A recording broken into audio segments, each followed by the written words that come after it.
नमस्कार। मैं हाजी अराफा शेख, भारतीय जनता पार्टी का एक पदाधिकारी।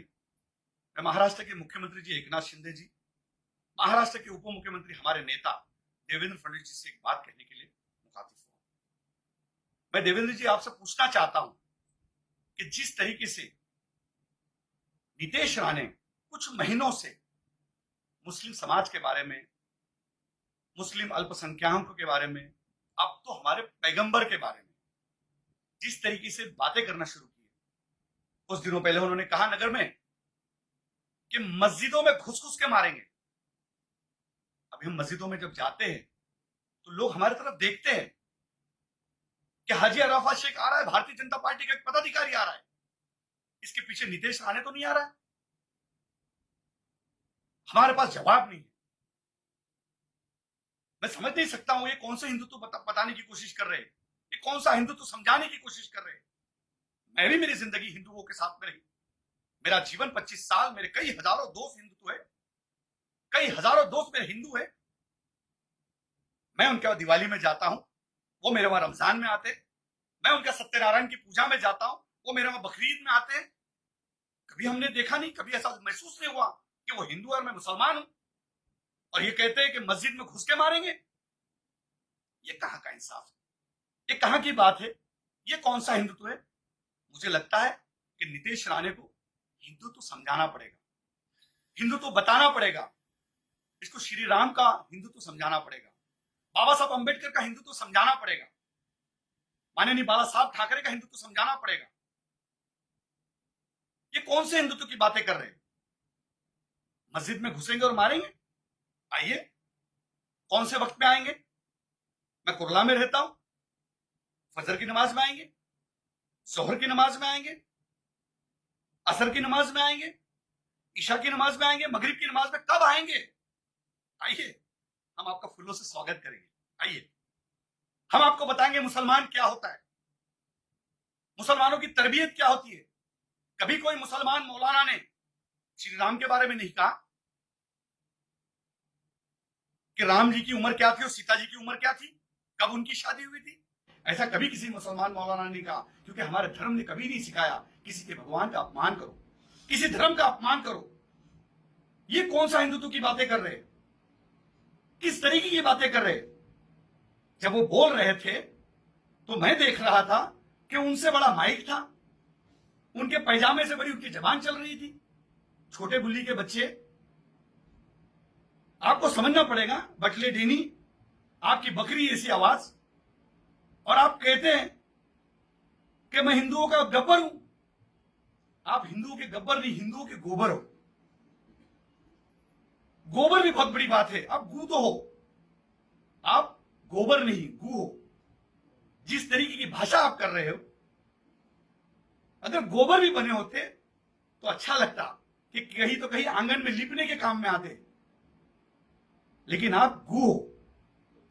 आपकी बातें, आपकी जबान, आप जो जिस तरीके से बात कर रहे, तो आप गू जैसी बातें कर रहे। पूरा हिंदुस्तान का मुसलमान और हिंदुस्तान का हिंदू भी आपको इसके बाद बटला डेनी और छोटी बुल्ली का बच्चा कह के पुकारेगा। इस तरीके की भाषा ना करो। आप क्यों कर रहे हो? क्या आपको मंत्री बनना है अगले मंत्रिमंडल में? आपके बाप को दिल्ली में मंत्री बनना है, इसलिए कर रहे हो? कितनी आइले कितनी गहले, सबको लगता हमीश पहले। ये बीजेपी है साहब, समझना पड़ेगा। आपके भूखने से ये सारी चीजें नहीं होगी। हिंदुस्तान का हिंदू भी समझदार है। मुसलमान जिस तरीके से समझदार है, वैसा हिंदू भी समझदार है। मेरे हजारों लाखों दोस्त हिंदू है। मुझे कभी ऐसा महसूस नहीं हुआ किसी घर पे जाते कि मैं किसी हिंदू के घर जा रहा हूं। मैं कभी गणपति में गया तो मुझे कभी ऐसा महसूस नहीं हो कि मैं मुसलमान हूं, इनके वहां गणपति में क्यों जा रहा हूं। क्योंकि हमारे धर्म में सिखाया गया है कि तुम दूसरों के धर्मों की इज्जत करो। यही हमारा पहला सबक है, तुम दूसरों के खुदाओं की इज्जत करो। यही हमारा मजहब सिखाता है। और तुम कहते कि मस्जिद में घुस के मारेंगे।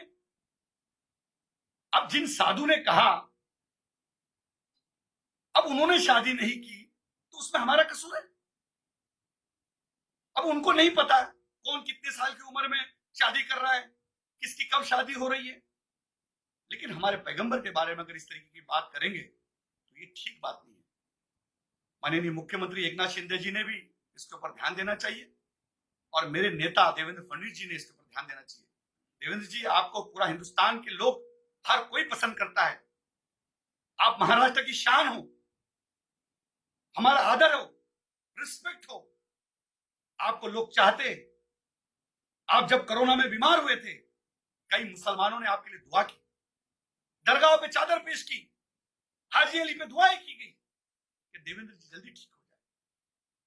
और ऐसे लोग अपनी पार्टी का नाम खराब करते हैं। ऐसे लोगों को चुप बिठाइए, इसके आगे समझाइए। हम मस्जिदों में जा नहीं सक रहे कि लोग हमारी तरफ गलत तरीके से देख रहे कि देखो ये बीजेपी वाला आया, और इसके पीछे बीजेपी वाला कोई कहता है कि मस्जिदों में मारेंगे। हम मुसलमानों ने, पूरे हिंदुस्तान के अल्पसंख्यक समाज के मुसलमानों ने क्या करना चाहिए? ये क्या साबित करना चाह रहे? मैं नीतीश राणे से कहूंगा कि इस तरीके की भाषा ना करो। ऐसा ना हो कि और भी लोग इस तरीके की भाषा करना शुरू करें। आप जितने हैं उतने रहो। आप जब बात करते हो तो ऐसा लगता है कोई तीसरी चौथी का बच्चा बात कर रहा है। माइक से तो छोटे दिखते हो आप, आपसे बड़ा तो माइक दिखता है। इसलिए मैं कहता हूं आप छोटी बुल्ली के बच्चे हो और ज्यादा ना बोले, अच्छी बात नहीं है। ये मैं जितनी सारी बातें रखा हूं, एक मुंबई के एक तहजीब वाले अंदाज में रखा हूं। मैं जिस तरीके से हूं, जिस तरीके से मेरी भूमिका है, जिस तरीके से मेरे आंदोलन है, जिस तरीके से मेरा पॉलिटिकल करियर है, अगर मैं उस भाषा में आ गया तो आप कभी भी कोई स्टेज पे बोल नहीं पाओगे।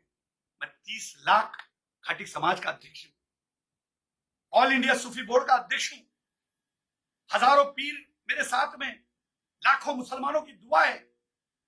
अगर इस तरीके की आप भाषा करते रहेंगे तो बहुत सारी बातें हमको भी करना पड़ेगी।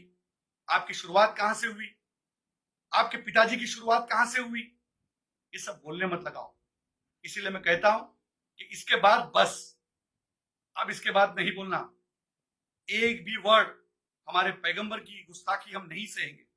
मैं इस पार्टी में रह के काम कर रहा हूं, हजारों लोगों को जोड़ रहा हूं, हजारों लोग मेरे साथ मुसलमान जुड़े हुए, और उनका जवाब मेरे पास अगर इस तरीके का होगा तो ये बात ठीक नहीं होगी। उसके बाद पैगंबर की शान में जरा भी गुस्ताखी नहीं चलेगी। ये मैं आपको सामने से बताने आया हूं।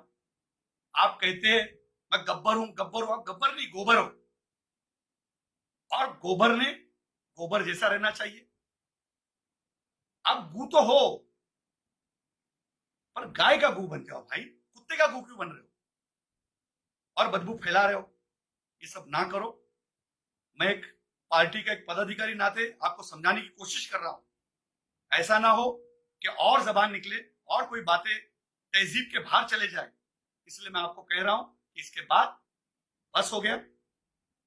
आपने हमारे कौम के खिलाफ बहुत दिनों से बहुत सारी बातें की, हम नहीं चुप रहे, पर पैगंबर की गुस्ताखी हम नहीं सहेंगे। मैं माननीय मुख्यमंत्री जी से कहूंगा, माननीय देवेंद्र जी से कहूंगा, और मुंबई के अध्यक्ष मेरे दोस्त आशीष शेलार जी से कहूंगा कि आप इसे समझाइए, लगाम लगाइए। नहीं तो बहुत सारी चीजें लगाम लगाने हमें भी आती है। इतनी बात आपके सामने रखूंगा, बाकी की बात ब्रेक के बाद। जय हिंद, जय महाराष्ट्र, खुदा।